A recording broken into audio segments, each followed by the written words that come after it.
kan, karena memang perkembangannya seperti itu ya.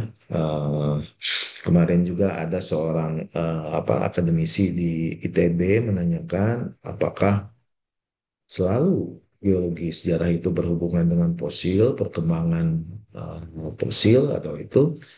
Kalau kita melihat banyak sekali parameter atau variabel untuk menata atau merekonstruksi bumi itu, salah baik yang organik ataupun yang anorganik ya. Banyak sekali. Nanti nanti nanti dalam dalam perkembangannya dalam perjalanannya kuliah ini mungkin nih ya. Nah, memang awalnya untuk menyusun geologi skala waktu geologi itu dilihat dari perkembangan perkembangan organisme ya, mulai dari yang bersel sederhana sampai yang kompleks di sini ya, sampai yang eh,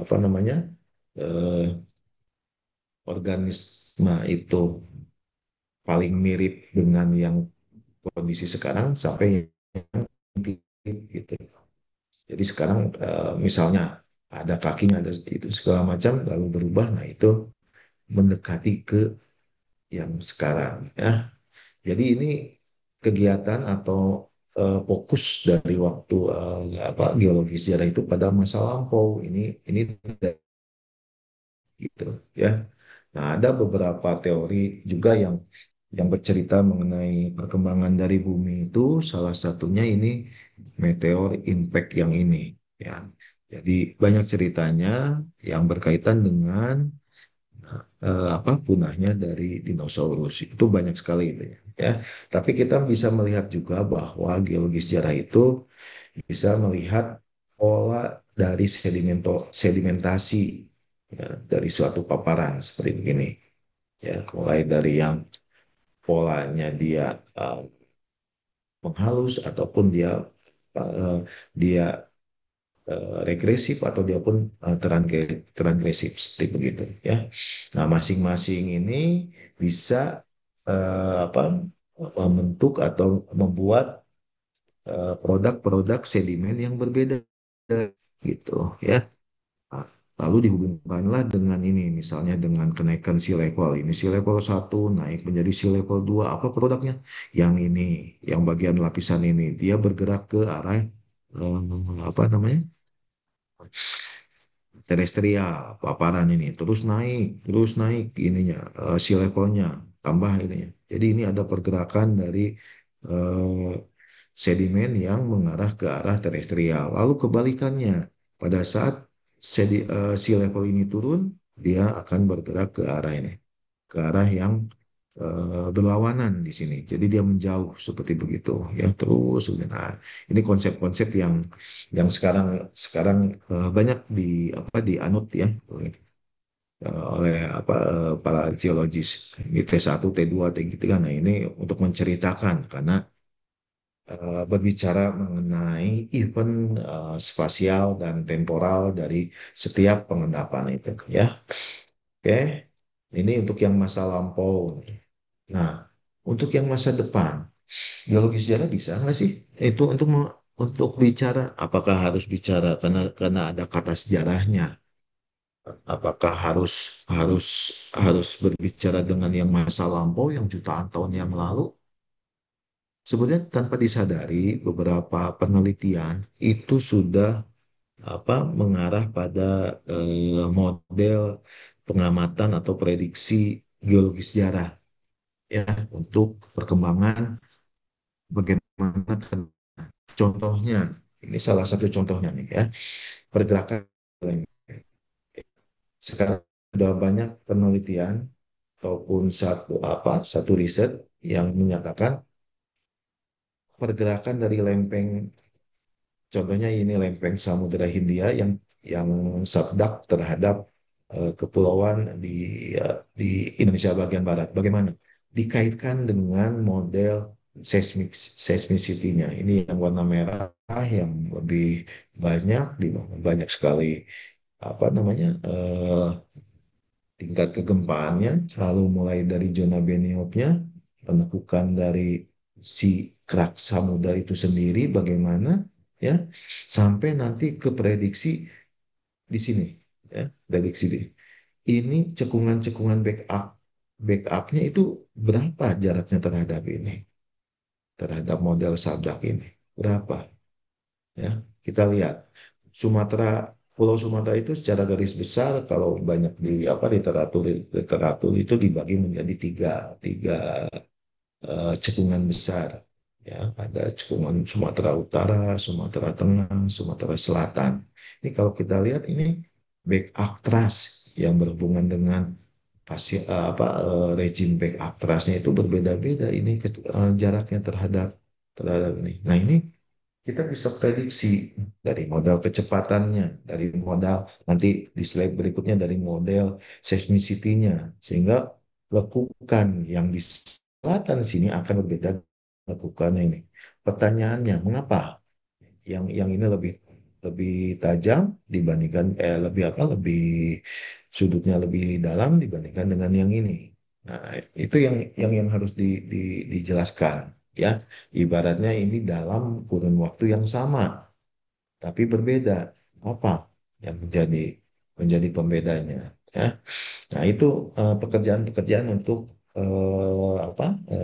analisis dari geologi sejarah itu ya. Nah, ini contohnya nih ya. Makin ke arah eh, utara barat ini, kecepatan itu bisa diprediksi dia makin melambat ya dikaitkan dengan nih, makin melambat.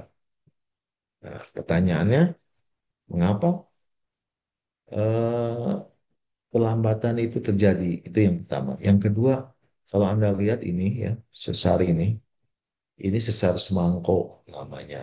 Itu kalau Kapili almarhum yang menyebutkan Van Bemmelen mau yang menyebutkan ini ya. Lalu Pak Katilikal itu menyebutkan ini sebagai Great Sumatra Hole ya. Jadi yang besar ini yang motong.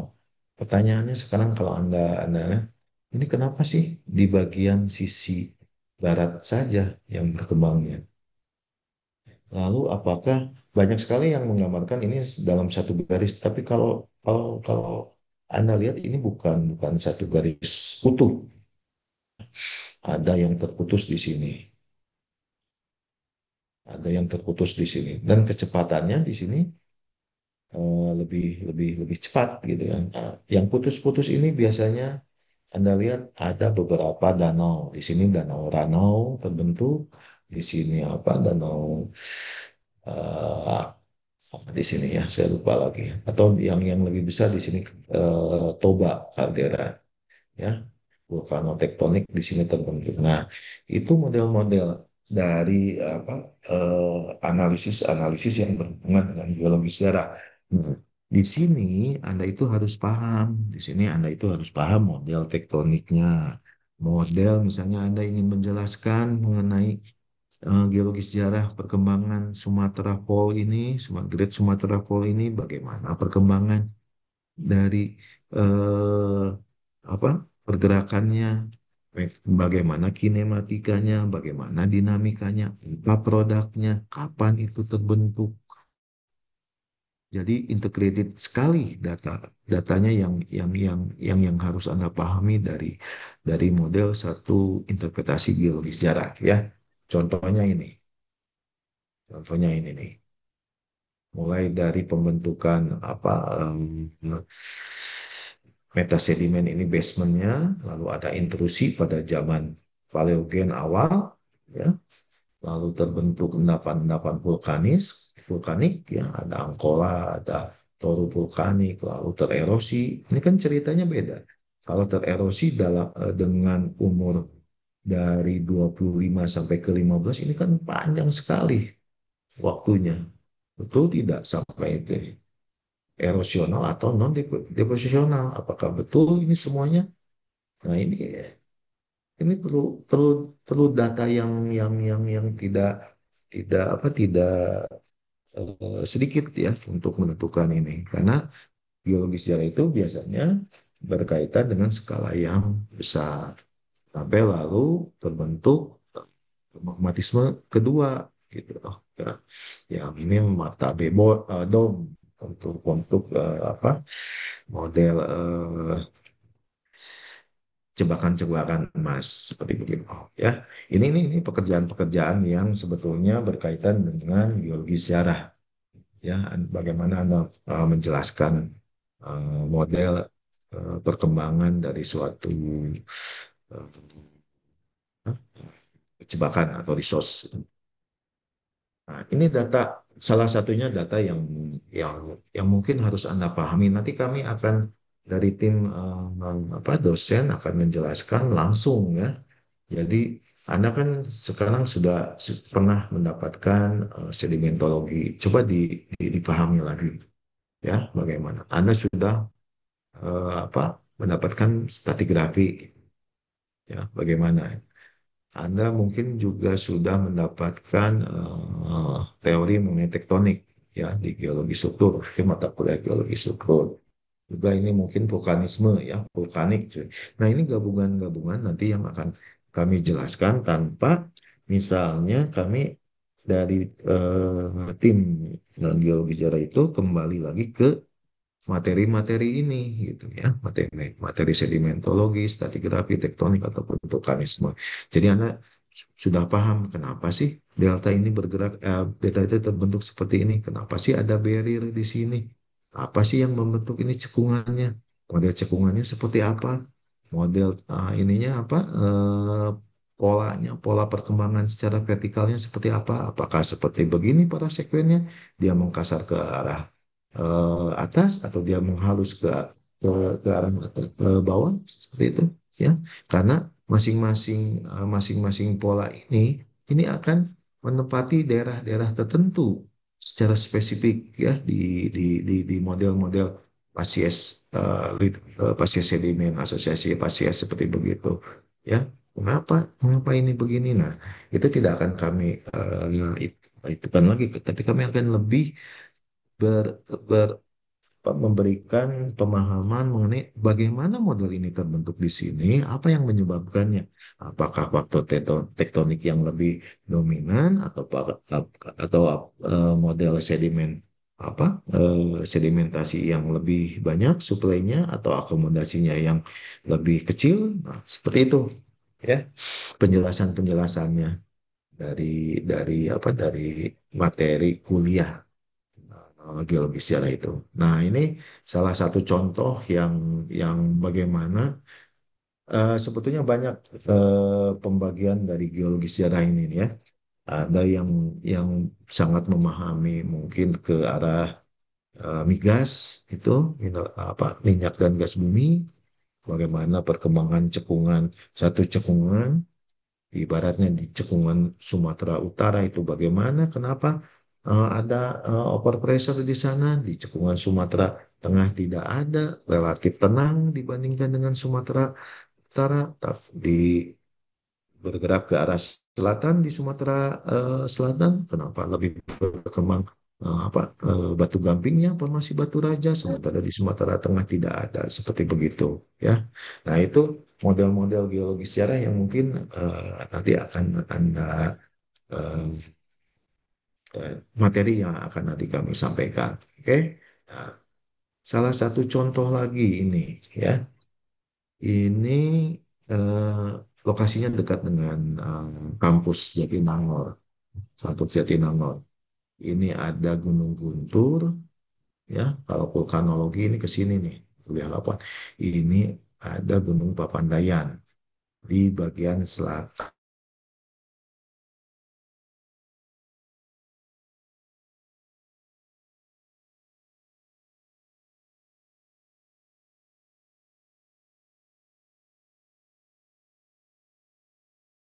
Kita melihat vegetasinya. Gunung Papandayan itu dia lebih lebih apa lebih ya model-model gunung api strato yang ada di Indonesia dia lebat sekali apa dengan pohon-pohon yang mungkin apa akarnya keras ya sampai ke dalam seperti begini. Tapi mengapa di Gunung Guntur ini dia tidak ada ini relatif gundul. Bagian ketenggaranya itu dia relatif gundul. apa kira-kira penyebabkannya. Nah, sebagai seorang geologis yang nanti akan Anda menginterpretasikan model perkembangannya atau model pembentukannya dari kedua gunung ini, karena masing-masing gunung ini dia mempunyai anatomi apa tubuh dari gunung apinya seperti apa, kedalaman magma dapur mapanya sebagai bagaimana, apakah sama atau tidak. Nah, itu bagian-bagian dari geologi sejarah apa namanya yang berhubungan dengan gunung api, sehingga eh, peta gunung api kuarter yang ada di badan geologi di bagian vulkanologi itu dia lebih bersifat dinamis, ya, artinya mungkin ini tahun berapa nih ada ada lelehan ini. Nanti kalau misalnya ada ada aktivitas Gunung Guntur lagi, ini nanti ada warna lain yang numpang di sini, ya. Ini kan ini yang pertama misalnya, yang warna apa marun ini, yang merah ini, dia ditutup oleh lava yang aliran lava yang warna biru ini. Nah, ini kalau dari superposisi yang biru ini dia lebih lebih muda dibandingkan dengan yang. Nah, itu cerita-cerita dalam apa geologi sejarah gitu ya untuk ke depan. Jadi artinya di sini Anda sudah bisa membayangkan dari dua gunung saja yang jaraknya berdekatan dalam mungkin satu kabupaten ini ya, Kabupaten Garut mungkin ya, dekat Garut. Ini punya karakter yang berbeda, punya ciri-ciri perkembangan yang berbeda. Kalau kita lihat puncaknya, Papandayan ini lebih bagus ya, lebih lebih runcing. Tapi kalau ini dia lebih landai seperti ini. Nah, itu nanti ceritanya bisa bisa berbeda, sehingga di sini Anda bisa memprediksi ke depan bagaimana. Misalnya kan ada apa? Ada prediksi pola letusan gunung apinya itu seperti apa, ya. Produk vulkaniknya itu apa saja yang bisa. Nah, itu model-model interpretasi geologi sejarah untuk memprediksi ke depan seperti itu. Nah, ini tadi yang permukaan ya. Nah, ini yang bawah permukaan juga sama. Dan nanti kalau bergelut di bagian subsurface, ya, Anda akan melihat ini bagaimana horizon-horizon seismik itu bisa mencerminkan model sedimentasi.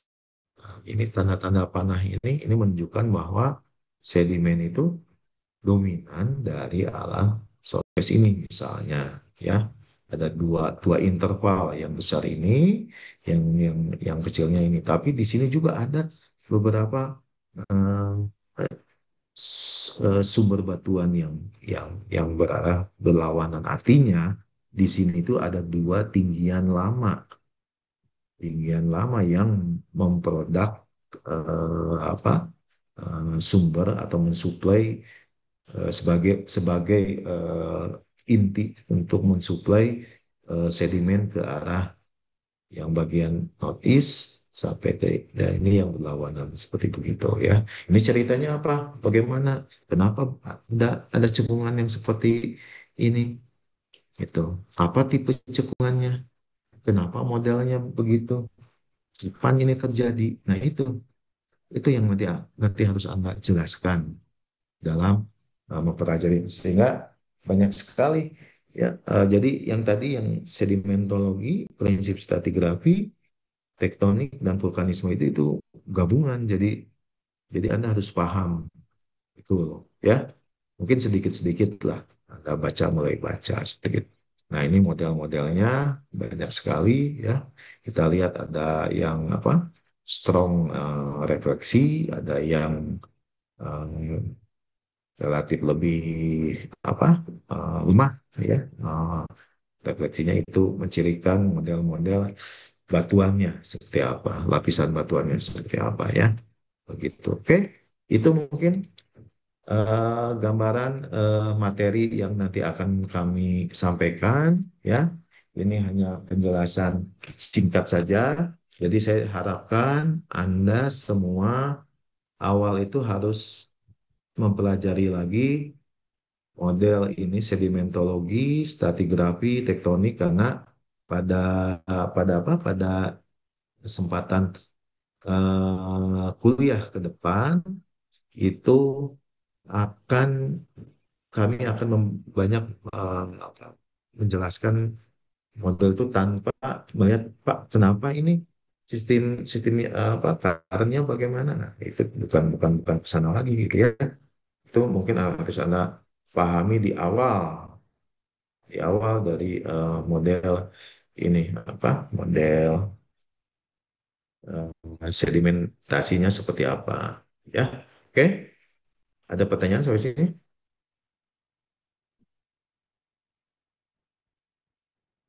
Halo. Cukup bro.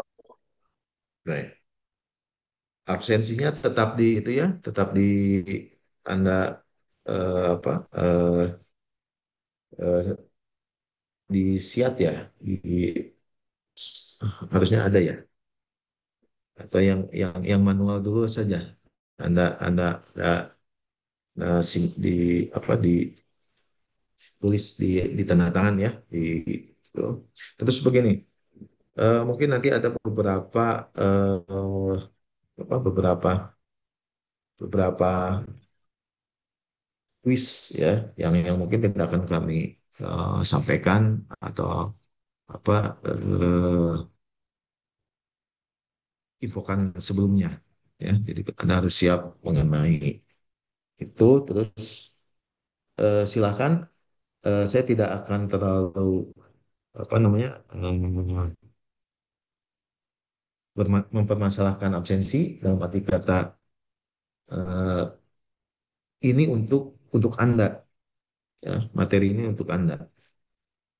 Jadi silakan Anda kalau Anda mau lebih tahu mungkin Anda rajin untuk kuliah. Kalau Anda merasa cukup silakan terserah. Tapi kami punya parameter penilaian ya. Kami punya parameter penilaian di mana kalau yang kurang ya Anda harus apa apa namanya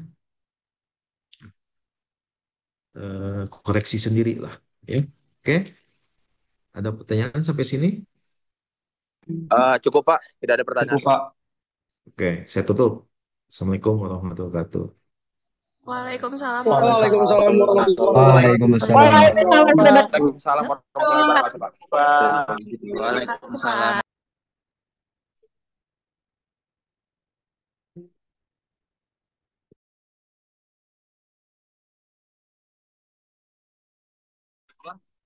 Baik.